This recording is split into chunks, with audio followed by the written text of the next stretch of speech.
ஒவ்வொரு செயலையும் நம்ம தமிழ்நாட்டை முன்னோக்கி அழைச்சிக்கிட்டு போகணும் தான் போராடிக்கிட்டு இருக்கிறேன். ஆமாம், போராடுறேன், தொடர்ந்து போராடுவேன், போராடி கொண்டு தான் இருப்பேன், போராடிட்டு தான் நான் சாவேன். ஏன்னா தமிழ்நாடாக இருக்கிறதே பலருக்குடைய கண்ணை உறுத்துது.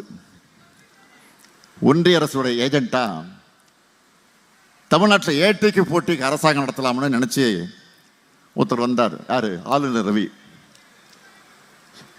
இனிமே இந்த மாநிலத்தை தமிழ்நாடுன்னு அழைக்கக்கூடாது, தமிழகம்னு தான் சொல்லணும் அப்படின்னு சொன்னார். பல ஆண்டு காலமாக போராடி தியாகி சங்கரலிங்கம் அவர்கள் உண்ணாவிரதம் இருந்து உயிர் கொடுத்து நிறைவேறாத கோரிக்கையை தமிழனை தலைமகனாக வந்த நம்முடைய பேரறிஞர் அண்ணா தான் நம்முடைய தாய்க்கு தமிழ்நாடுன்னு பெயர் சுட்டி நிறைவேற்றினார். இதை நாம் விட்டு கொடுக்க முடியுமா? விட்டு கொடுத்தா நம்மளாம் தமிழர்கள் தானா?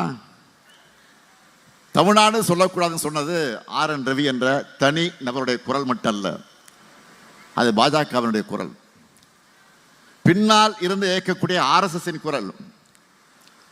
அது மட்டுமல்ல,